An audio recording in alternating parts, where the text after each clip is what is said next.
Well, welcome back, everybody, to the Raider Roster Report. This is Raider Sparks coming at you with an episode today of my guys before the combine begins. Combine drills start tomorrow, so I wanted to get my guys out before the combines go. And really, I just wanted to see kind of where, kind of watching these guys play and stuff like that, kind of where they go on the consensus board. See if I'm kind of accurate with what I'm talking about here, or maybe I'm off on some players. That type of thing. But hopefully you guys like, share, subscribe to the video. Definitely your comments. I do this because I want to hear what Raider Nation has to say. And I love the NFL draft. It's a lot of fun. So I thought I'd get my opinions and thoughts out there before the combine goes, and then we'll kind of track it. We're about 60 days away from the draft, and just kind of talk about it through there. But hopefully have a little fun with the video, and definitely comment, because I love hearing what you guys have to say. And all the YouTubers out there that you do great job with the Raider content. Maybe come out with something like this as far as your guys. Maybe too late before the combine, but love to hear what you guys are thinking out there for the Raiders and that type of thing. So if you could, get something out. All these other YouTubers are kind of just curious to see what you guys' thoughts and opinions are on some of these draftable players and kind of where we're at. And obviously it's early in the process to have like a clear picture of the draft, just because we don't know the quarterback situation and, free agency. Lots of things are going to happen between now and the actual draft that change the boards. But I thought I had a little fun and just kind of see what kind of talent's out there. So I've just been watching the players, trying to make my own opinions and kind of what the Raider needs are and things like that. So we'll have a little fun. I use the consensus big board as well, just to kind of make it real, or try to make it as real as possible. And just kind of wanted to track the players after their combine, see kind of where they trend. They trend way up, way down, what happens with these players. And then also some new players who are going to appear after some pro days, after some combines, players we didn't think about. Maybe go back and look at them a little differently once they do their workouts, or even players we haven't heard of before. It happens every year. Like, well, who's that guy? I haven't heard of that guy. So, and forgive me, I'll look down at my notes because I got my top 40 my guys list here. And so it's a lot of names, but obviously there's 7 rounds of a draft. We have 9 draft picks. So it's in reality really not that many many names to go over there, and plus with UDFA things like that. So it's not too much, and I won't go through a bunch of stats or anything like that. Just have a little fun with some names that I really like for the Raiders, and talk about the draft needs as I see them now, because it kind of leads into the draft.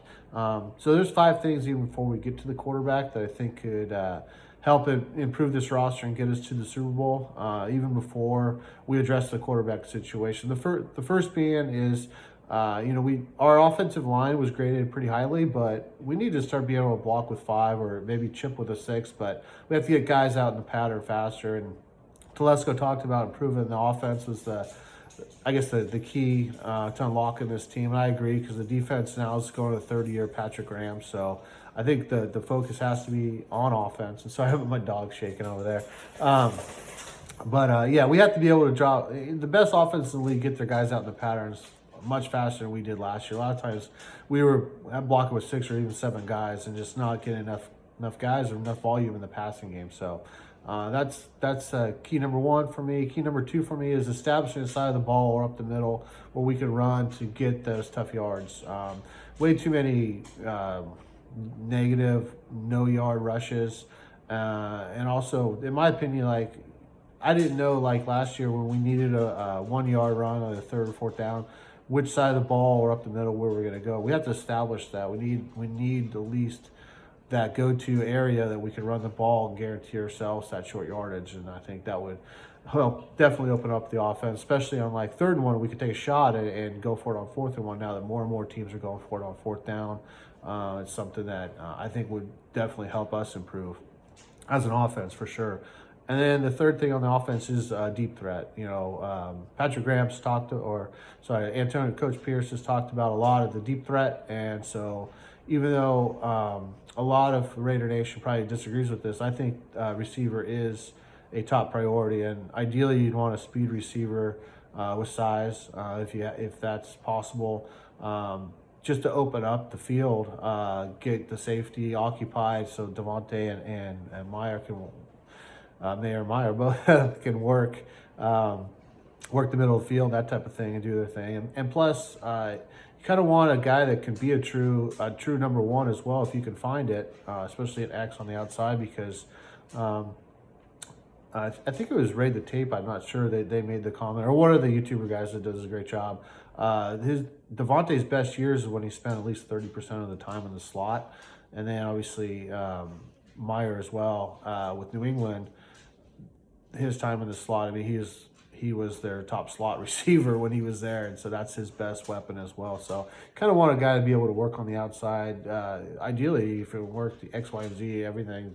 And I wouldn't worry as much about the route tree. Some people talk about as far as just having that deep threat, and then we can build in the route tree for that deep threat receiver. I think that would unlock it. And so the next thing is spend money on the defensive line. The last 2 years, we've had 15 picks. 5 have been on the defensive line. Obviously, Tyree's shown some promise, but a work in progress for sure. Last year, we got Nessa Jade, who we cut and brought back to the practice squad. We've got Byron Young, who really didn't do anything last year. Matthew Butler, practice squad guy that we got, and then obviously Neil Farrell Jr. we cut. So, those are 5 draft picks. It's time to spend the money. We've got plenty of money this offseason. It's time to use it. So let's step it up and do that. And then finally, playmaking defensive back. We've got. I think we have a starting spot for the cornerback. Obviously, we start 3 cornerbacks. So Jack Jones and Nate, and then the other one I'm not sure about who that is. And even in the safety spot, we could definitely use an upgrade. Mornings had a good year, but Epps was okay. I know there's a lot of leadership quality there, but I think we could do a little better. Plus, after this year, the only safety on our contract is Chris Smith, who may not even make the team this year. So definitely our DB room is getting thin, especially if you look a year out. So I think it's time to do that. And so my first 3 rounds are really guys that could help fill those 3 key needs for us. So my first guy, let's just preface this by this. So this is based off the consensus board, and I'll just say this: Harrison, Neighbors, Odunze, Alt, Fashano, Arnold, and Fuaga are all getting drafted before we pick at 13, if we stay at 13. And maybe we should start there too with the quarterback. Nobody knows what's happening with our quarterback. It sounds like we're trading up, which makes me nervous. I mean, my guy, if I did my guy quarterback, it'd be Drake May. That's the only guy I would trade up for, or at least trade up, to the 1, 2, 3 spot for. Just there's not the red flags. There's his biggest red flags are interceptions, but I think you can go back through and look at college quarterbacks coming out and who've thrown a lot of interceptions. I'm not sure it translates or correlates to success or not success in the NFL. So, but all the other tangibles, all the other measurables, the arm, the mobility, everything else for Drake May is there. I mean, yeah, he digressed a little bit from last year to this previous year, but he also had a receiver, his number 1 target, that couldn't catch a core. I mean, it's all Des Walker. That's maybe not that's a little harsh probably, because he wasn't that bad, but he was horrible in the Senior Bowl. So, but anyways, Drake May is the only one I would do it for. There's no Raleigh. There's red flags to me with the other quarterbacks. You have a slight frame in Daniels that, man, to be that frame, to be a running quarterback in the NFL, that's tough. If he's there at 13 or you trade him a couple spots, I understand if he's your guy, but not to give away the farm for it. I mean, that's like Young in Carolina to me, and it's not something I would do. Plus, I don't think he's that accurate on the intermediate routes. He's a one-look guy, and then take off and run. 1 year of production. The red flag there at Arizona State, the guys were celebrating him leaving. That's not a good sign. And, I understand that there's a lot of talent to tap into there. There's also a lot of flags for me to say, maybe not. And a lot of the drives that I watched were inaccurate, short and intermediate passes. Some were caught, some weren't. And then it was a long run by Daniels to bail him out, and then chuck it down the field to one of the top 15 picks in the draft. And so that's the type of quarterback he is. And so, yeah, it's exciting, but at the same time, I don't think it's that much draft capital to give up to get a player like that. That's my personal opinion. And Caleb Williams, the same thing. The in structure, out of structure stuff that people talk about, I think he does the out of structure stuff so much because I'm not sure he can see it. He's listed, I think it's 6'1", but I think he's closer to 5'11", maybe even slightly under that. I don't think he can fully see the field and the reads because of the height. So shorter quarterbacks have been doing better in the NFL, but there's a lot of history of it not working out. And then really the other stuff that we don't know about is, he seems like a me guy, not a come join me guy. And so for those reasons, I would not do the trade up for him either. Drake May, on the other hand, checks pretty much every box, maybe the interceptions, but other than that, I would have no problem doing that. And then the rest of the quarterbacks, I would take Aiden O'Connell over the rest of the field. Second year Aiden O'Connell over the rest of the field, no problem for me. I can understand the J.J. McCarthy talk, not at 13, hopefully. But if they did that, I guess that would make the most sense to me just because he's only 21 and there's probably a lot of untapped potential there. So it would be a true competition to come in and compete with AOC. The rest of the guys I wouldn't do, and the medicals on Penix scare me.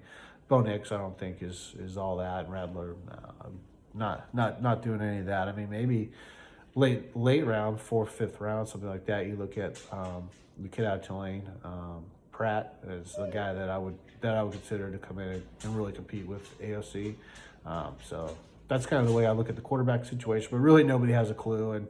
And this whole exercise I'm about to do is maybe for nothing because we might be trading out. We might do it today at the combine. I know all the GMs want to get it done as soon as possible because they want to set their boards, know what they're looking at, especially going into free agency. So I know these deals are probably going to get done here at the combine or shortly thereafter because the free agency is not far away. So, but anyways, let's get into my guys. And like I just named off a bunch of guys that I think will be gone by the time we draft. And so if any of them are there at our 13th pick, if we keep it, you draft them. So especially the two most likely that may be there, I think would be Arnold and Fuaga. And either of those guys, if one of them's there, you draft them and you move on. Those are your terrific players. I would love to have Fuaga at the right tackle or Arnold to fill out our defense. But anyway, so if I get into my number one guy, he's 15 on the consensus. It's Quinyon Mitchell out of Toledo. He showed what he can do at the Senior Bowl. Most guys that, at the Senior Bowl, if they win as a cornerback or DB, 40 to 50%, that's considered really good.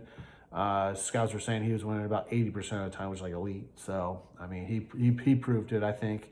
The gap between the next one at 16 and Wiggins, I know they're one apart in the consensus, but I don't think it's that close, really.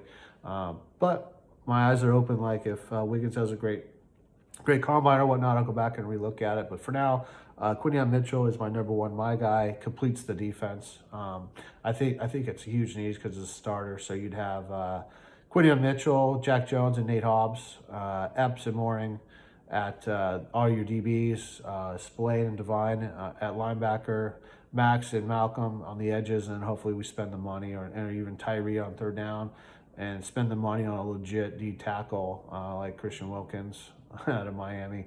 I think that's a defense we can win with. So that's the first my guy. And then second, I got J.C. Latham. And this was tough for me to go to an Alabama right tackle after Everdell, and I hate to say Leatherwood. But at his size, he moves so good. He's powerful. He could help do the things I talked about as far as short yardage, establishing the side of the ball, to run the ball, pass protect with five guys. I think he can handle the edge. That's the thing you worry about with a 360-pound lineman, but he's got great feet. He can move in space if we do some wide zone runs. And I kind of based this off of us doing more power because one of the YouTubers was talking about how Shanahan last year. I think it's kind of a Shanahan offense. We're bringing 49ers guys over.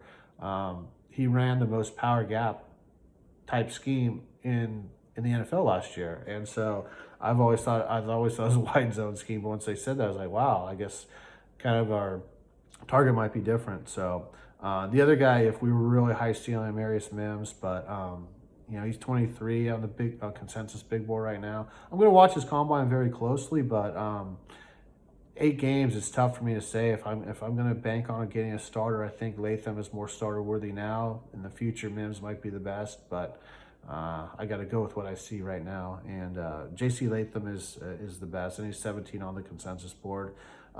If we were really doing a wide zone screen type game, Troy Fontenot out of Washington, I would consider him at 13 for sure. In fact, he might be the better one if we were going to do that scheme. The only scary part would be is you probably have to flip Colton Miller to the right side because he's always played left tackle, or at least on the left side anyways. But something to consider. I think a wide zone team that primarily is going to do wide zone and a lot of screens, short passes, things like that. I think Troy Fontenot is going to go higher than 26 where he's out on the consensus board. He's a heck of a player. Another guy to consider would be JPJ. I just don't see a new, or Jackson Paris Johnson, he's 25 on the consensus. I just don't see a new regime taking their first pick at 13 as a center. So it's, and same thing with Grant Barton, who I think will be a center in the NFL. Another really good player. He ranks at 32, so at 30. And so like those three guys, Fontenot, JPJ, and Barton, I just don't think from where we're picking at 13, you don't do it there. And in our second round pick, it's not really practical to say that those guys would be there. So that's it. So number 3 I had, or number 2 I had J.C. Latham. Number 3 I've got Brian Thomas Jr. out of LSU, best deep threat in the class. 6'4", 205. Vertical routes, he ran 66% at a time. Vertical go balls, curls, hitches is kind of his game. Yeah, the route tree may not be what you want right now, but it can be. He can be a true number 1. And let's face it, if this thing goes sideways, we really paying Devontae Adams $44 million next year, or Meyer, $18 million next year. Probably not. So I have receiver as one of the top 3 priorities for the team. A lot of you probably don't, but I think it's important to get, because most of our personnel is going to be out of 11, so there's going to be 3 receivers on the field, and Antonio Pierce has talked about doing more deep ball stuff. We need a deep ball threat, and Brian Thomas Jr. is the best one. He's 22 on the consensus. I think he goes up from there after the combine. I think he rocks it. So, and he's being really undervalued, I think. And the next guy that was a tough call for me, Keon Coleman is at 29. I just don't think he's quite the deep ball threat. He's an exciting player, but for me, it's a little bit shades of the guy attended Burks from Tennessee. Those highlight reels and all this stuff, and big contested catch guy, and just didn't work in the NFL. And so it's get a little nervous about those kind of guys. But I'm open to his combine. If he shows something different in the combine, like some really freak athleticism, freak speed, and maybe we have to readdress this because he's a heck of a player. And then number 4, and it's probably maybe not the need right now, but we don't know what's happening with Malcolm and the extension. But if we do a really good job in free agency and shore up some of these other areas, then if you're able to get Jared Verse, he's a 12 on the consensus, but I think hands down he's the best edge in this class. So if you pick a 13 in any draft and you can get the best edge player, you take him. Jared Verse is going to be a beast in this league. And so move on to the second round. I think playmaking DB kind of pops up here as something we can definitely do. Cam Kitchens, number 46 out of Miami on the consensus board. And this guy is in a racer at free safety. He's fantastic. I think that if there are a handful of players that I think would be defensive rookie of the year, and he's one of them. I think in the right system, if he's playing a lot of free safety for what he can do is amazing. He can play the nickel and those types of things. I just think that it would be a true upgrade. It would allow us to blitz more, to have a guy so explosive on the back end, and he gets his hands on the ball. He's a turnover machine. So I didn't like him at the Senior Bowl, to be honest with you. I thought he treated it more like an all-star weekend, which it was, whatever. But his tape in Miami is fantastic. Go watch it if you get a chance. And then other guys being talked about like that, or Tyler Newman at 43, I see it more as a free safety or a come downhill guy. He doesn't really, to me, I don't know that he has the athleticism to play like our strong safety would play. Our strong safeties are not the big strong safeties that people think about, like what he is. Our strong safeties, Epps and Chris Smith, are the listed strong safeties. They're like 6 foot 195. They're more nickel backs than anything else. And so I'm not sure he has the quick twitch enough to to sort of be able to play that role. I think the free safety part he could do, and he'd do it very well, but I'm not sure that he's a total fit for the way that we play a safety. And then Javon Bullard out of Georgia, he's 56 on the consensus board. He probably is the perfect fit, actually, especially if you're going to replace Marcus Epps, because Bullard plays just like a nickel, and that's exactly what Marcus Epps does.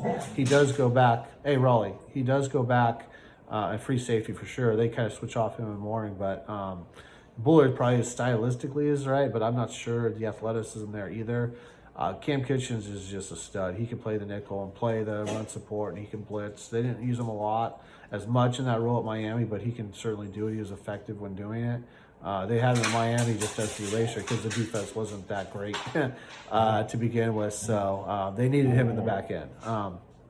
And so that's it. So, and then if we go to the line, Cooper Beebe out of Kansas State. He's one of my favorite guards in the draft. I think he's the best guard in the draft. Maybe minus a couple of these guys that are switching from tackle, but a great film to watch. If you haven't watched him, go check him out. He's a pure ass kicker.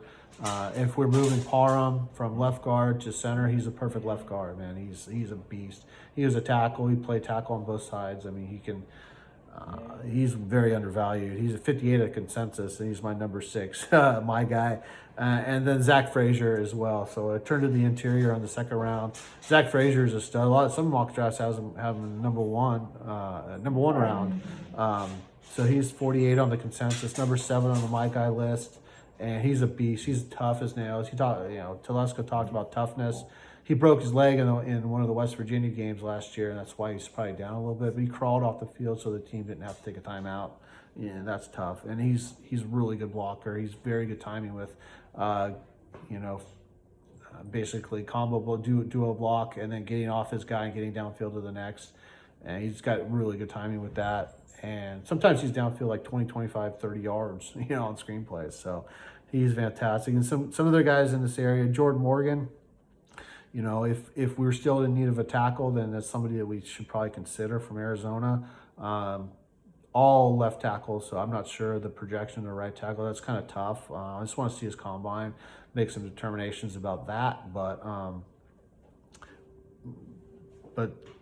again, if we in free agency, if we short up the cornerback room, then I think you would be in a first round place to pick a right tackle, not a second round. So that's kind of that's kind of the reason I went with the interior in the second round. And then Kingsley Sumatea, athletic. I mean, if I knew, if they told me, hey, Raider Sparks, we're doing a ton of wide zone and screen games, this would be the guy here for the pick, because he's super athletic. Didn't have the best Senior Bowl, but showed a lot of traits that you'd look for. But he's on Bruce Feldman's freak list. He's very, very athletic, kind of like Fontenot, a lot like Fontenot actually. And so this would be an interesting pick. I kind of want to see the athletics, see how it actually turns out. But anyways. So I'll move along. And number 4, I guess number 8 on my big board list. Number 2 in the second round will be Jalen Polk as my receiver. Love the hands. He can work from anywhere in the field. Big play threat, deep threat. Do want to see the long speed, see how that works, because A.D. Mitchell at 37 on the consensus was a tough call for me because I really like both of these players. I think they have a lot to bring, a lot of deep threat, kind of what we're looking for. But the hands of Jalen Polk, I couldn't get past. He catches everything. So he's a good player. And then if we look at round 3, my DB would be Mike Sanistrell from Michigan, just quick, shifty. Reminds me a lot of Weatherspoon from last year as far as his tackling ability and tenacity on the field, gets after the ball. I know he projects more as a slot, but he can play. Kansas City puts their best athletes at DBs and just line up and guard, right? It doesn't matter, slot, outside, whatever, and that's kind of the trend in the NFL, and so that's what we should be doing. Chris Abrams-Drain and Jaden Hicks are 2 other guys I'm watching at the Combine. And then my number 10 guy is Christian Mahogany out of Boston College. I just think in this area, again, I went back to the interior. He's most ready to start in the NFL. I didn't like him blocking in space as much, but the power's there. I like those power guards, 330-pound stout guys that can, do the things we need to do in the run game. Other guys in this area, this is a tough call because Kieran Amadaji from Yale, just the unknown, right? And if I'm looking for a starter, if if we had our starters lined up and we traded back up or something in the third round, I would love to get this guy just to see, because I think his ceiling is extremely high, kind of like a Marius Mims, very high ceiling. Christian Haynes out of UConn. If I knew we were doing the wide zone stuff again, this would be the pick. It would be a no-brainer, but I think we're doing more power, and I kind of worry a little bit more about his power blocking. And then Blake Fisher, right tackle out of Notre Dame, really good player, young, 21 years old. Another great pick if we did it, but again, we're looking at maybe a year or so out before him starting. So I just think in this round, at third round, we're looking for a starter. Christian Mahogany is the guy that's most ready to start. And then finally, we ran out the receiver with my number 11, Jermaine Burton, and this was a tough call at 100. I know there's off the field stuff, and I know going back to the Alabama speed wide receiver didn't work out the way we wanted it to last time, but this guy's a beast, man. His hands are great. I know he's only 6 foot, but he competes for the ball in the air. He's probably the best at adjusting to the ball in the air, being able to contort his body, adjusting to the deep throw. He's got speed for days. He has one of the highest averages per catch. And he doesn't really have the production, but I think he's a little in the doghouse with Alabama. Definitely has some off the field issues he has to clean up for sure, but the talent's there, it's real, and so I would hate to pass him up. And the guy that I'm looking at here is number 99 on the consensus out of Washington, Jalen McMillan. I've heard different reports. He's a 4.5 guy, or he's a 4.3 guy. I'm not sure. He's a great route runner. If he's a 4.3 guy, he's a great route runner with his size. Maybe trading out him for Burton, but we'll see how the combine flows. So far, that's my first 3 rounds, guys. Those are some guys that I think could come in and contribute right away and start for the Raiders. So we'll move this along a little faster. Number 12, big board in the 4th round would be Max Melton out of Rutgers, cornerback. He's a beast. He's got long speed. He's one of the fastest guys, if not the fastest guy at Shrine Bowl, and he is a beast. Number 13 and 122 on the consensus is the only edge I have is Mo Camara out of Colorado State. This guy led the nation, or was tops of the nation in pressures and sacks. It was awesome at the Shrine Bowl. Just a competitive dude. I know he's 6'2", but the last 6'1" guy came out of Colorado State with Shaq Barrett, and he turned out to be pretty good. 6'2" last year in the 3rd or 4th round. Byron Young, not the one we got, the one the Rams got. He led the Rams in sacks last year from the edge. So I would take a shot at Mo Camara. I love the energy, the passion for the game, all those things. Next, at number 14 of my guy in the 4th round at 121 of the consensus, Malik Washington out of Virginia. If we're trying to replace Renfro, this would be a great guy to do it with. He's a target magnet. He's 5'9", he's 195, so he's rocked up. We don't have to worry about, the Renfro getting thrown the ball and looking like he's getting concussed every time. This guy's got the body for the NFL, and really solid player. He led the nation in receptions last year. Tore up the Shrine Bowl, didn't even have to play in the game. So I really like what he brings. And then at 15, 126 on the consensus board, Jarvis Brownlee Jr. really showed out at the Shrine Bowl, or the Senior Bowl, out of Louisville. Sticky in coverage. He was right behind Quinton Mitchell as far as the drills go and coverage and things like that. Gets his hands on the ball. And so that's kind of where I got for that. And that round was easy. I didn't even have any other contenders for those spots. 5th round, number 16 on my big board, or my guy list, is Matt Gonsalves. This is criminal if he falls. Tackle out of Pitt. This is a 3rd round player, in my opinion. He's a starter immediately at right tackle or a guard position. He played both tackle spots. He got hurt last year, so he missed a bunch of games. I think that's what's keeping him down. But he was good at Shrine Bowl. He didn't have to play in the game. And yeah, he plays tackle like a guard. He is stout, very, very good player.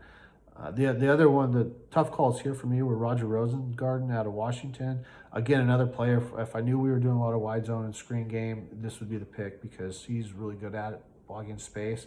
I just didn't like it at the Senior Bowl. He's not a natural knee bender to me, and so they were saying it was his power, but I felt like more it was just his knee bend. He'd get in trouble when his knees didn't bend, and that's pretty typical of any taller, for sure, tackle. And so I gave Gonsalves the nod over him. And then Layden Robinson as well. I thought he was the strongest guard. He's 156 on the consensus big board. I thought he was the strongest guard at the Senior Bowl. I'm just not sure how athletic he is. He would get beat sometimes on those faster D tackles, the inside moves on those guys. But in the team drills, he looked great. So that power definitely showed out. So that's some guy I'm kind of watching his combine, but didn't quite make the my guy list right now. Number 17, Trevin Wallace. This is out of Kentucky. This is a linebacker that every Raider fans wanted. Just sideline to sideline beast, can do it all. I'd start him out at a wheel linebacker just to get him to the quarterback, spy the quarterback, whatever. And then eventually, work on the mic eventually. But this is the sideline guy that we've all wanted.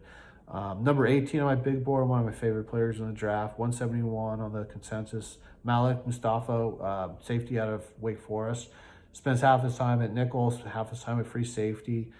He's one of those guys, if you just watch Wake Forest play the defense, you know exactly who he is. He's the fastest dude on the field. He's supposed to run like a 4.33, and would be fantastic. If we didn't sign Kitchens in the second round, like we didn't draft, this would be the priority guy for me in the 5th round, just because he's going to be. He reminds me of Antonio Winfield, and he can play the strong safety like we use, opposite like the nickel. He can do it, or the free safety spot, and be good at it. And then finally, 2 more in the 5th round.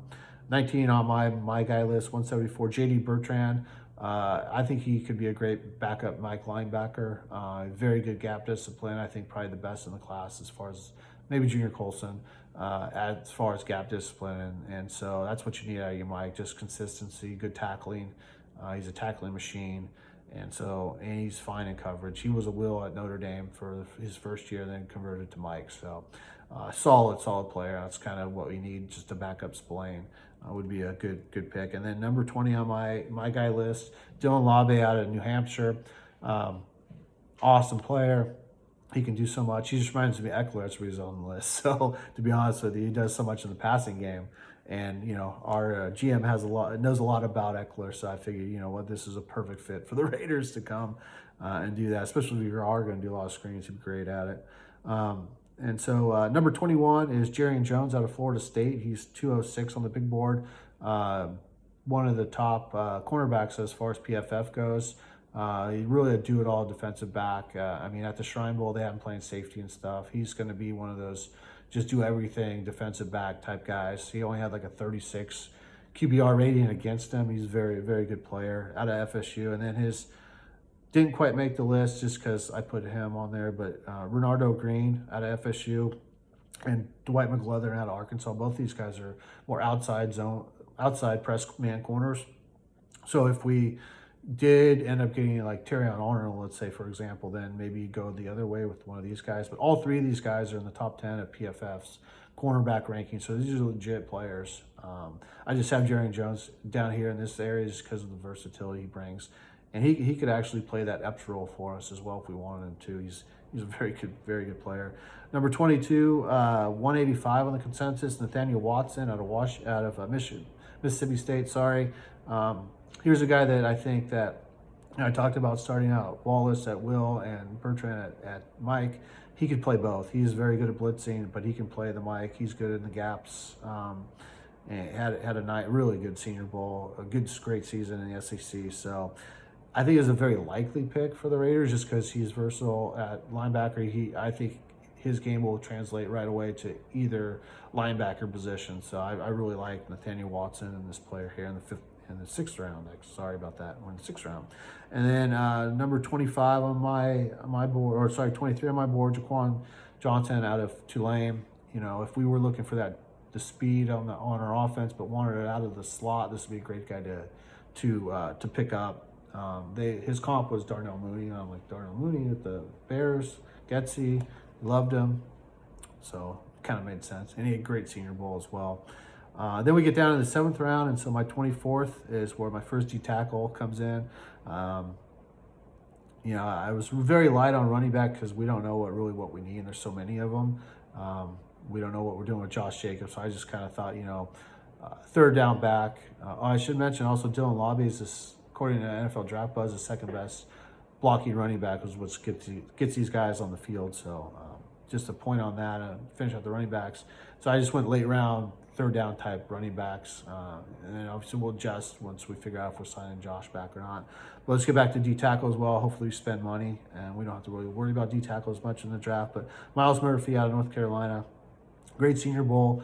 Love watching him play. You know, he definitely is a difference maker on his team in North Carolina. Just wish he'd use his hands a little bit better.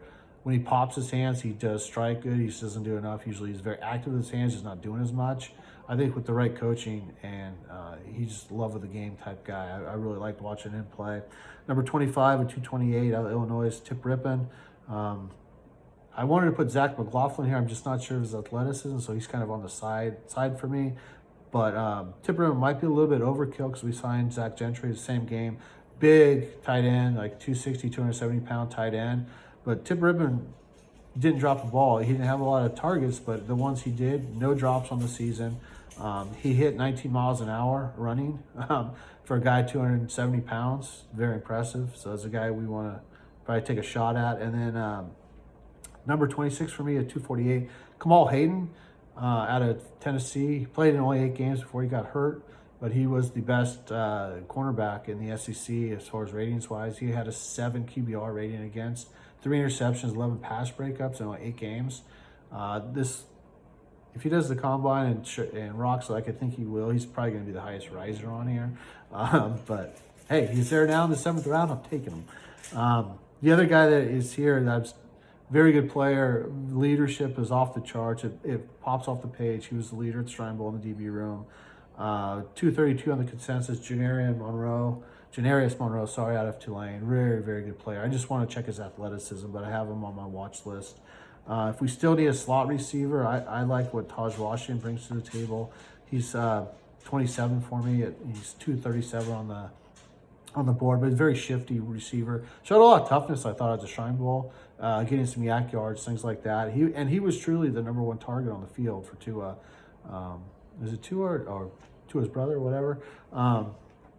But yeah, so he's a target guy, good player. Obviously, him and Caleb Williams had a good connection. So, and so he's a very good player. If we're still trying to replace Renfro at this point, then it would be a decent option to go with. My number 28 guy at 243 is Blake Watson out of Memphis. His Hula Bowl and Shrine Bowl were amazing. His season was really good. Converted wide receiver. Could be that third down guy for us. Just an excellent player. And then finally, to round out the draftable players that I have in the 7th round, at my number 29, my guy would be at 249 on the consensus. Justin Rogers, nose tackle out of Auburn. At the Shrine Bowl, but I didn't see him play in the game. The only reason I noticed him is because I was looking at Marcus Harris, 7 sacks on the season at D tackle. I was like, wow, whoa, no wonder why he's getting through. Everybody double teams Justin Rogers. And watch the Alabama game. They were double and triple teaming that guy. That's an NFL ready line. And they were doing that to him. So if you truly want a nose tackle that can hold up on a double team, this would not be a bad way to go. And so if we start looking at my UDFA guys, I'm sorry, I'm just looking at my paper here. Okay, all right, so UDFA, I'll kind of speed this along, but number 30 on my guy list is Christian Boyd out of Northern Iowa. Really good Shrine Bowl, really good Hula Bowl. Good, quick first step. Needs to work a little bit more on the run defense. I think he gets turned a little bit too much, so I worry about the double teams a little bit, but the pass rush, first step quickness is there, and so you build off of that. I think it'd be a good UDFA, but he might be one of the higher risers on here. Number 31 at 284 is Isaiah Guerendo. Most explosive plays last year in the FBS. He had, I forget how many explosive plays, over 15 yards, but it was the most. He's one of those running backs that don't need a lot of touches. Kind of the trend in the NFL, getting these guys that like the Chase Browns, the A-Chains, these type of running backs that don't need a lot of touches, but when they do get their touches, make a huge impact, and that's Isaiah Guerendo. And apparently he was clocked at 22 to 23 miles an hour, like A-Chain style type running, and he's a big guy too. He's like 220, so out of Louisville. So keep an eye on him. Number 32 on my list, 287 on the consensus, is PJ Jules out of Southern Illinois. Reminds me a lot of Epps. Plays the same type of style, same type of system, really. But very good player. In fact, he is kind of a rarity. He led his team in tackles and passes defense 2 years in a row. So that's telling you he's around the ball and he gets his hands on the ball. So very good player there. He played at the Hula Bowl if you want to check him out there. He played a lot of free safety at the Hula Bowl, so I think NFL teams saw he's a strong safety and want to see if he can do the free safety stuff. And then 33, 297, Cortez Stiggers. Only 22 years old, but played last year in Canada. He was the Defensive Rookie of the Year in the Canadian League for Toronto. Looked like every bit the part. Just want to see how athletic he is, and so he's on the My Guy list. Number 34 at 299, Darius Mosawa, UCLA linebacker. Great gap discipline, very good at linebacker instincts, good at the Shrine Bowl out of UCLA. Again, I just want to see his athleticism. Not quite sure he's NFL athletic, but we'll find out here soon. If he is, he'd be a great pickup at linebacker, especially at the Mike spot. Little undersized, like 5'11", not bad, but I think he still has length, so I don't really worry about his height as much, but you know, very, very good player. So next we have Logan Lee out of Iowa, D-tackle. A little bit undersized. I'd like to see him put on a little weight, but he's tough to block, and he's number 35 for me. He had a good Shrine Bowl, and if we picked him up as a UDFA, I think that'd be a great pickup. Devin Culp out of Washington, number 311, number 36 on my guy list, 311 on the big board. Not a lot of production at Washington, but super athletic, could be a total mismatch, 6'4". He could run after the catch. Just didn't get a lot of opportunities. When he did get his opportunities, he made the best of it. Could be a very good tight end pickup for us. And then number 37 for me at 327 is Aaron Casey out of Indiana. Everything you want in a linebacker, great season, just his gap discipline needs work. If that's something that's coachable, you can get a hell of a linebacker right here. He's a very good player, and he can blitz too. Just like Nathaniel Watson, he can do all of those things. Just his gap disciplines is not where it needs to be right now. Number 38 for me at 339, Mika Abrams out of Marshall. 39 passes defense, 11 interceptions last 3 years. That gets you on the big board. Let's see how the combine goes for him, but very good player.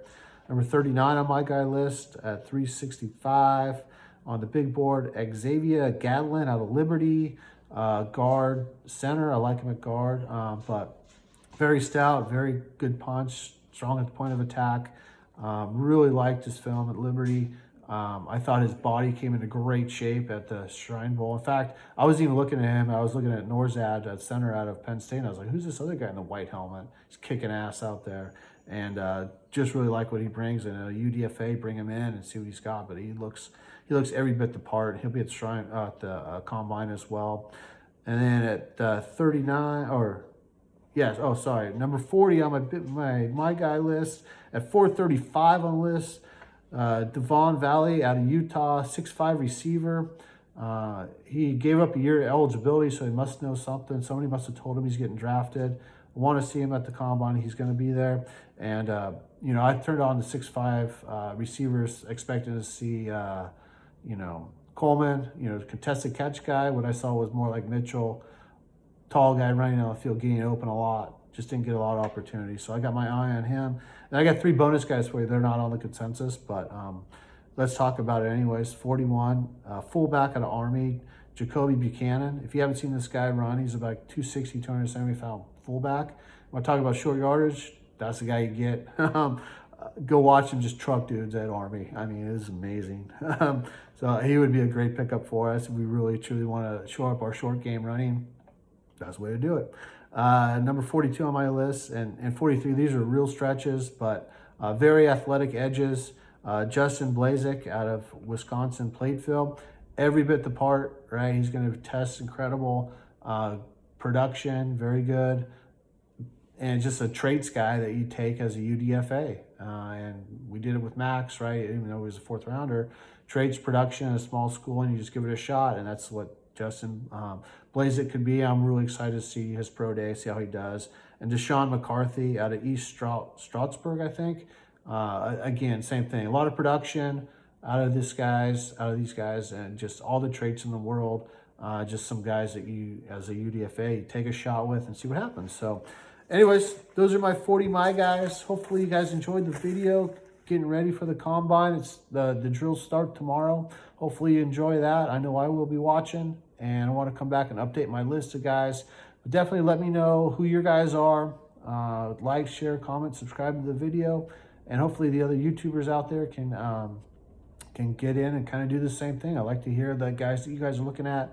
what priorities you think the Raiders should have for the draft. I know it's early because we'll see what happens. We'll definitely shorten the list next time. Probably add some new guys, take some guys off.